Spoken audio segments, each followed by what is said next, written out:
हमारे साथ सीपीएम के सीनियर लीडर जो कई मर्तबा बंगाल से लोकसभा के लिए चुने गए हैं, हन्नान मुल्ला साहब हैं। आइए उनसे बात करते हैं सबसे पहले मगरिब बंगाल के इलेक्शन पर। ये मगरिब बंगाल में जो इलेक्शन हुआ आपके मर्तबा, जिस तरह का इलेक्शन लड़ा गया, एक नया टेम्पलेट आया कि इलेक्शन को कैसा रिग्ड किया जाता। ये रिग्ड नहीं है। अर्लियर रिग्ड होता था। कुछ वोटर को हटा दिया, कुछ झूठा वोट डाल दिया। ये वोट को डकैती हो गया। अच्छा, क्योंकि पहले क्या होता था, वोटर गवर्नमेंट चुनता है, एमएलए एमपी वो लोग गवर्नमेंट बनाते। अभी गवर्नमेंट वोटर चुन रहा है, कौन वोटर देगा गवर्नमेंट तय कर रहा है। ये डेमोक्रेसी नहीं है। हमारा देश का संविधान कहता है हिंदुस्तान में जो जन्म लिया, विदेशी भी जन्म लिया तो उसी दिन से हिंदुस्तान का नागरिक है। यहाँ कॉन्स्टिट्यूशन है। वो गणेश को कौन अधिकार दिया है तय करने के लिए, हुई सिटीजन हुई not citizen, and it is not the job of election commission. It is job, it is specific act is there. On the basis of that, this decision is taken. Now the question is, the election commission, RSS want to have a permanent rule and democratically not possible. But they are trying to manipulate democracy. RSS identified 5 crore voters in India. अच्छा, And those who may not vote to BJP. And their list was state-wise they have prepared 5 crore से ज़्यादा। And ये 5 crore से ज़्यादा इसको गणेश उसका दलाल है RSS का, उसके इस्तेमाल करके ये वोटर को वोटर अधिकार से हटा रहा। ये उसका प्लान है। इसी प्लान के मुताबिक ये लोग काम कर रहे हैं। इसका नाम दे SIR हमारा कॉन्स्टिट्यूशन में है कि कोई एक कॉन्स्टिट्यूएंसी में 2-4 हजार वोटर को समस्या हुआ तो उसको SIR करने के लिए, पूरा देश के करोड़ों वोटर के लिए नहीं है। मगर ये लोग उसको आड़ में इसको इस तरह इस्तेमाल कर रहे हैं। इसलिए बंगाल, बिहार में 60 लाख वोटर को निकाल दिया, बंगाल में 91 लाख करोड़ का दिया है, और बाकी जो 4 करोड़ है वो बाकी जो 16-17 राज्यों में होगा, एक के बाद उसको निकलेगा। 2 करोड़ तो यूपी में भी निकाल दिया, वो निकले।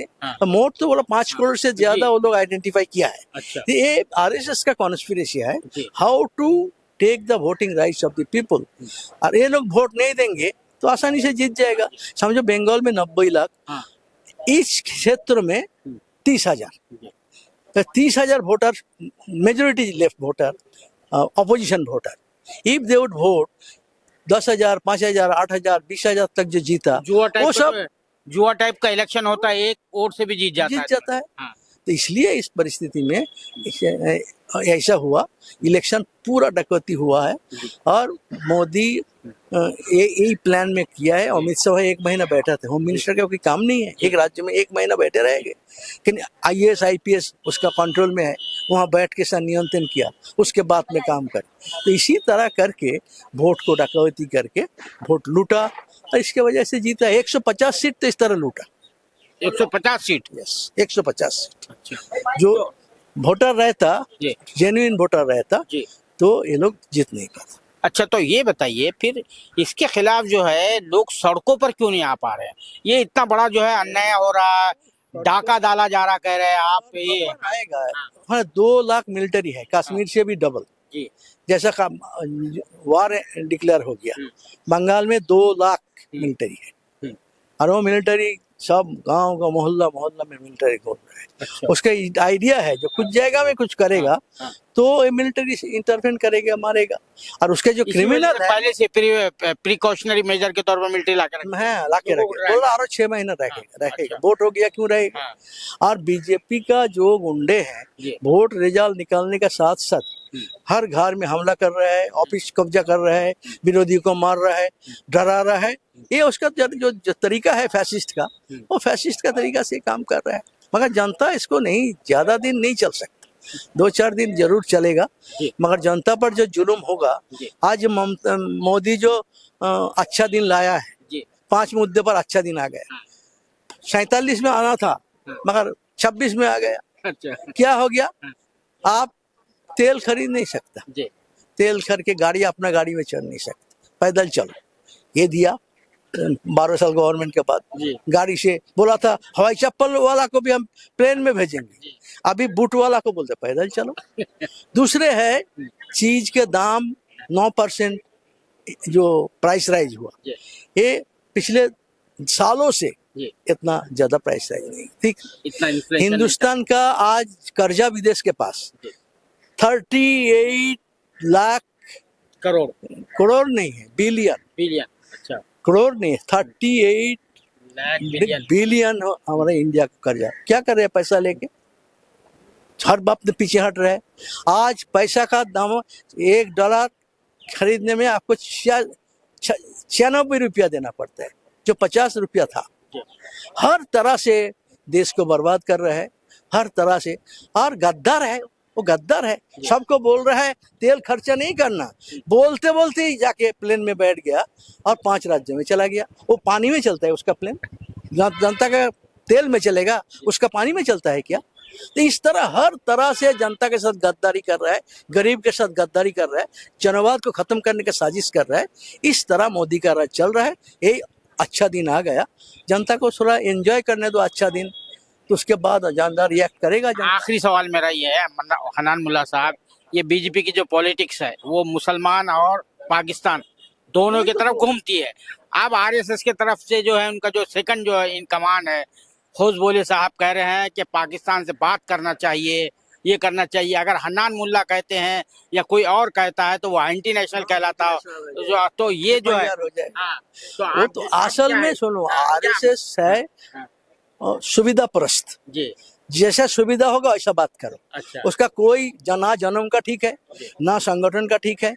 आपको मालूम नहीं है आरएसएस कौन है, कितना मेंबर है। एक क्लब है के भी 25 मेंबर, उसको हर साल में क्लब को हिसाब देना पड़ता है, इतना मेंबर, इतना चांदा, इतना काम। और बड़े बड़े शानदार 5 स्टार ऑफिस बन रहे हैं, हजारों करोड़ों, हजारों लाखों करोड़ों का उसका पैसा है। उसका मेंबर कितना है, पैसा कितना आ रहा है, कहाँ खर्चा हो रहा है, कोई हिसाब नहीं दे रहा है। संपूर्ण रूप से लूट हो रहा है।